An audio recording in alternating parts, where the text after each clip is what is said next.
A horse!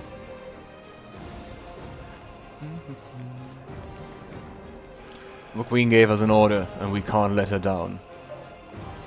Is Ulbrig watching them training? Straighten up, arms tied to your side. That's it. 1, 2, 1, 2.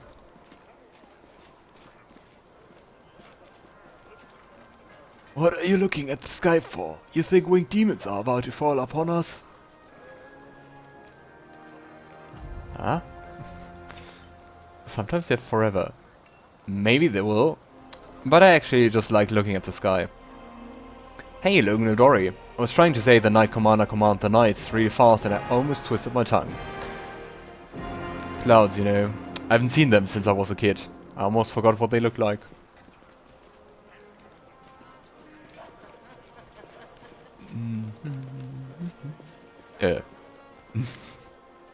Why is there a Cyclops? Oh, and the next door theater. Grandma Griffin, the director. A well-dressed dwarf is lecturing a motley company, shaking a ladle at them belligerently. Tongue twisting. Noticing you, she flings up her hands. Good afternoon, you commanders. Do you remember us? We are the crew from Next Door Theatre Company, the one you saved in Kenabres, back when you weren't your commanders yet. As you can see, we've come an old campaign with you. We signed up to clean pots and mend the soldiers' clothes. Keeping up a theatre is expensive, so we all have to take side jobs. But we don't stop what we're doing. We're going to keep up on a play about your legendary feats. Of course, the crowd scenes are difficult. We can't just find the people to play the hordes of demons. And we decided against using a ritual to summon real demons. Luckily, we have Master Cam. He's invented a way to solve this problem using sound. Thanks that you don't summon demons here. We got a pig and some piglets who ran away from a burned out village. The glum and husky half-orc mumbles softly. We put the piglets in a box and scare them a little, and the sound they make is just like an approaching demon horde. But the most important question is, of course, choosing the lead actor who will play the Great Knight Commander. We had a right bunny over it, breaking a number of lancers, as well as a shovel, a rolling pin, and a set of back stretchers. But we just couldn't decide no matter what. Maybe you can help us. We have 2 candidates that are most suited to the role. One will have the honor of conveying your heroism up on the stage, Commander.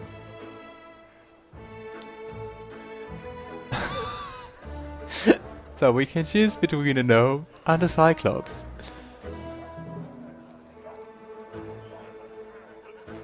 I'm sorry, but do you have any other actors? Maybe some who, like, at least vaguely resembles me? We are small and poorly funded theatre, and we only have a few actors. But they are all so talented. One of a kind. I've chosen the ones that are best fit for your role. Trust my vision. I have more than a few successful plays under my belt. I think for Logan it would be way more fun to be played by a Cyclops, just because of the absurdity.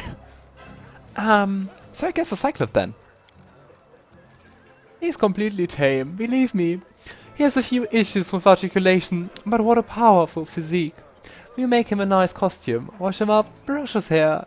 And truth be told, in our show you mainly just make short heroic exclamations at the fateful moment. Like, onward, or we'll never give up, or my heart burns with courage. So like in this game, cause you always also just say sounds when you click somewhere. Lampkin can definitely handle the script. So the other option is to be played by a gnome. Not a gnome, 2 gnomes. Oh boy. Robbledom and Harryfant are twins. One of them sits on the other's shoulders and puts on a long coat so they can play tall characters. Are you kidding me? They switch places every so often, so each get their moment of fame. And that way, they each only have to learn half the script. Alright, I think I've made my decision. Okay, what's better? Being played by a huge Cyclops who can't really talk? Or be played by 2 gnomes in a coat? What's more fun? I think we're going to go for the gnomes. I like the concept with them on top of each other. I think I will be played by the gnome twins. Wonderful. Sorry we took you away from all the important things heroes and commanders do. We're off to rehearsal. I mean, first we'll wash some pots, then we're off to rehearsal. Let's go, you lazy hums. Don't embarrass old grandma now.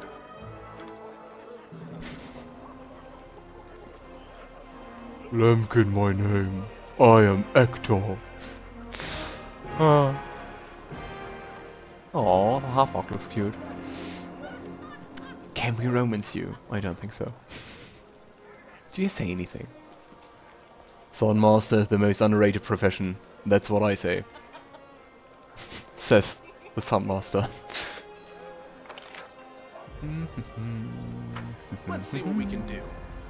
Is that a Loot. trap? May Kenabres be damned. Yeah, okay, there seem to be people quite upset with everything, and the paladins, and...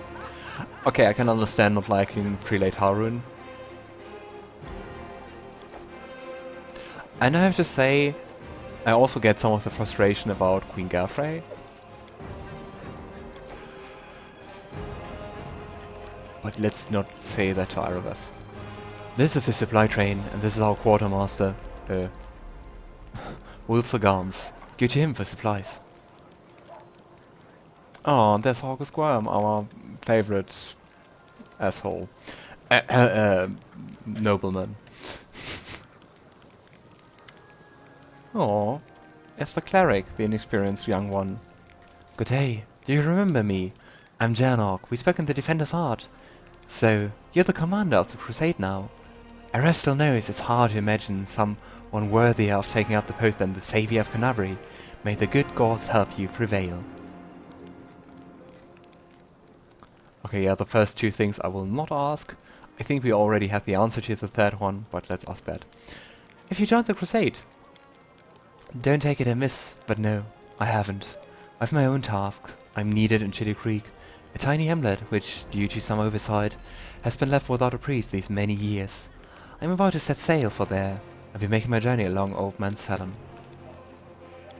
May Restov watch over you. He already asked if we maybe want to visit him sometime in the first dialogue, so...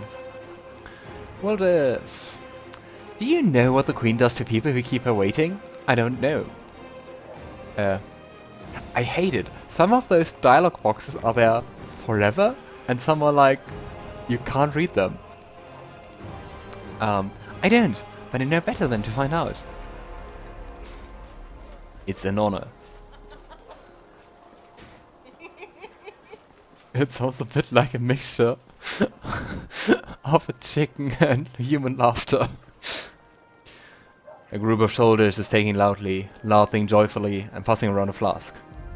Is that Seelah? It is! Always with the old alcohol. Always remember to drink, especially if you're reading a lot out loud, or if it's warm. So, picture this. My sword is by the fire, there's 2 goblins about to snatch it, and 3 more are digging through my tent. And I'm sat in the bushes, wearing just my main shirt, wondering what the blast to do. An old mercenary told me about my main shirt. You can't sleep in armor, but it's not so bad in mail, once you get used to it. Too bad no one told me not to get into the bushes without my sword. So what did you do? What did I do? I barked like crazy. Goblins are afraid of dogs, you know, so they all went wild and started running around. I spot my sword, and they spot me. So I jump over the fire, wearing nothing but my mace shirt, and I grab my sword and I yell in a big tough voice, "Oh Inheritor, grant me the power to crush these filthy creatures!" My sword shining and the goblins are screaming. I jump to attack them, and they fight back. But I fought them off somehow. But ever since then, I never take a step without my weapon. Seelah takes a sip from the flask. That's some story. Hey, stop gulping. Leave some for us. We only just set off and you're already drinking? And with the queen in the camp? Stop this at once. Oh, Irabath. The knights quickly snap to attention. Seelah raises a flask and says loudly, "Right you are, Commander Tyravate. We are but drinking to the Queen's health." But I think drinking tea is way less commander-like. Logan takes Seelah's flask. "Give me sip 2. To Her Majesty's health." Irabath runs her forehead with the palm of her hand. "Commander, are you sure this is the right way to train your soldiers?" "Never mind, it's your business." Hehehe. Always chaotic. Their fighters. That laughter's so fun. There are fighters here that Her Majesty brought from the capital. Too bad they are only recruits, but that's alright, we bring them up to speed.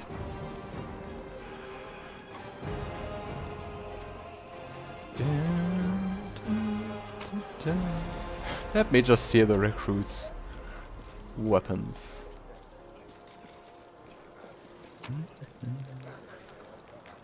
I don't know why we get the options to find so many mundane weapons. Or am I overlooking something? Because I don't really think you need them. We usually every character starts with their most fitting weapon. And yeah, after that you find magic ones anyway. And they are worth nothing. Maybe Cold Iron Longsword isn't too bad. But like this, it weighs 10 pounds and it's worth 4 gold. Or this, 8 gold, 8 pounds. Alright, let's enter the chapel tent. We have fitted this tent to be used as our chapel. Even the less pious commanders. That was mighty fast. Will come here to say their prayers when the final battle is upon us. I've seen it happen in my previous campaigns. Altar of Torek, the father of creation, the dwarven god of good craft. Of craft and kin. Altar of Restov, old dead-eye, the good of hunting, farming, and the quiet pastoral life. Altar of iomedae, the light of the sword, the goddess of justice and valor, and the patron of the crusaders. This place has been sanctified and can protect the area around it from the corruption of the abyss. Altar of Desna. Yes! The great dreamer, the goddess of freedom, travel, luck, and dreams. I want to pray.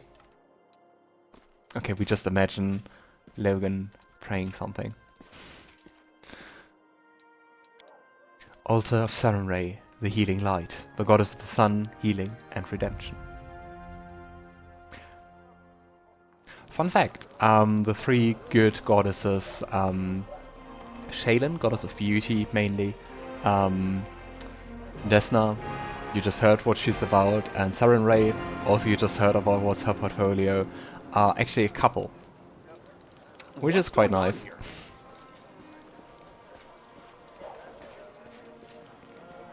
These are the Knights of Kenabres, all that's left of the orders that were built in the city. It's also quite interesting that killing Harun so far had not really an effect. Oh, this guy said, "First Irabath, now another upstart commanders. Our queen sure does like them wet behind the ears." And Irabath, "What did you say, sir?" Nothing. Commander Tyravate, happy to serve." Okay. I think that's it. We overlooked loot. Unforgivable. And I think we could also talk with the quartermaster. Here we go. I think we didn't do that.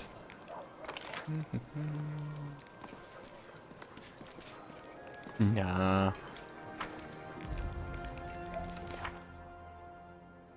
Talk to the army quartermaster.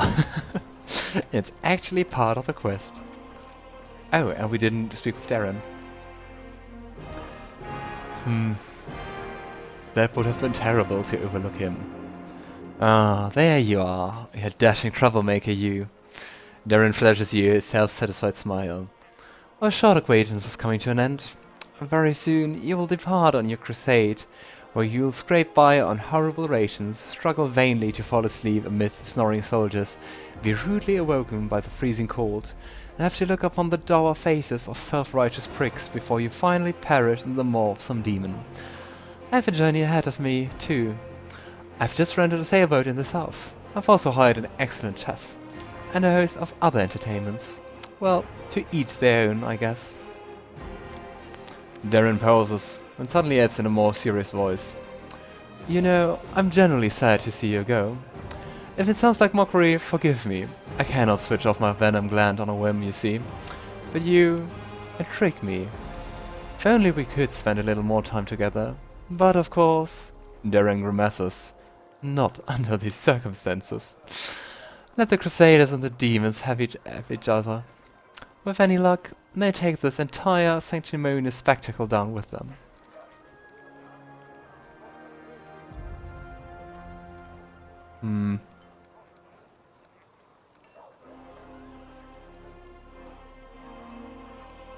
Even though Logan is all into flirting, I don't think he would flirt with Daeran.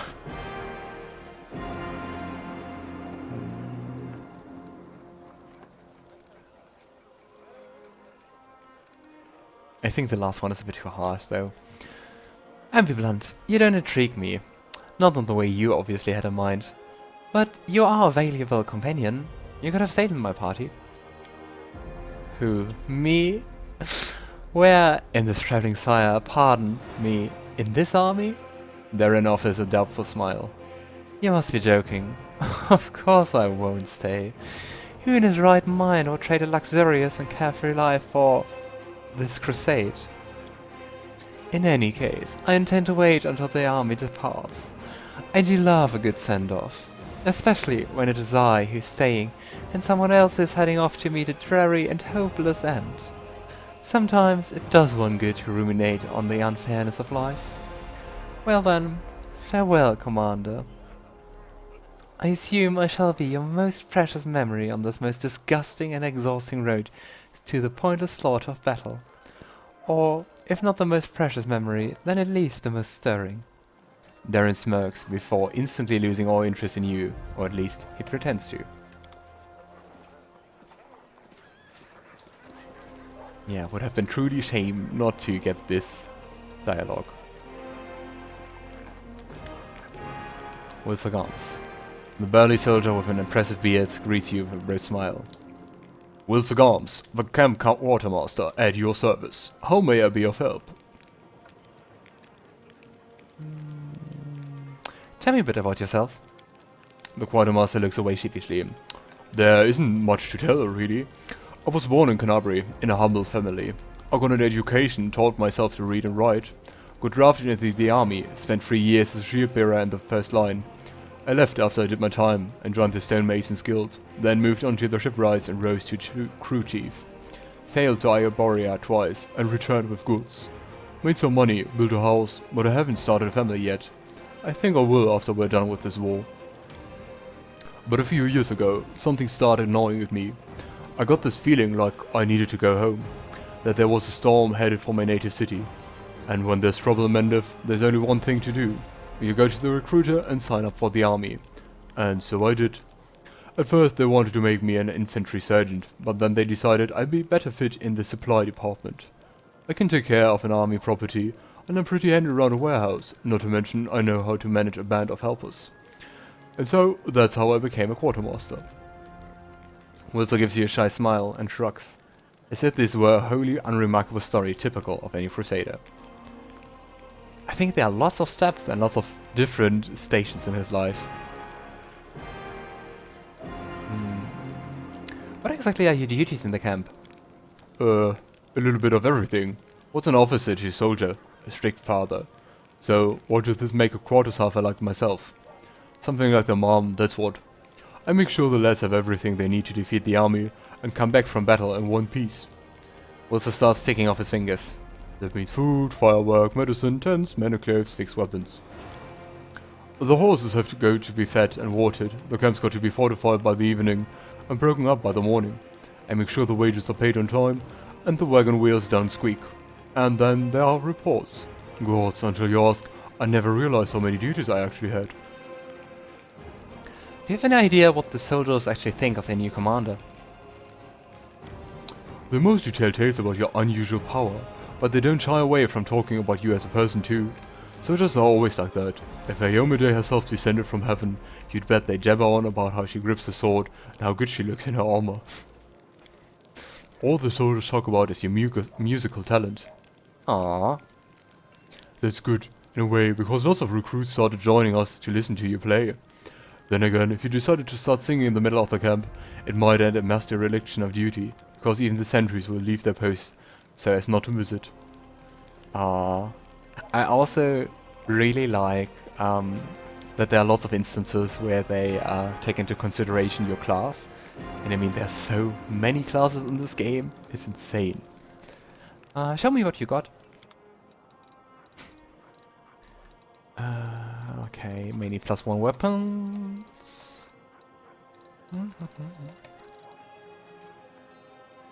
Aha, and a few +2 even. Lots of wine. I mean, a lot of jousting. Apprentice lockpicks. Races of rough landing. Against flying animals. Enemies. Well, enemies as well. Animals as well. Black Dragon's Fang. Okay, I can't afford that. But it looks nice. Longsword. +3 corrosive. Okay, we have something to save up for. Right, to the Queen. From behind, with the cloak, he looks a bit like Losa. From Original Sin 2.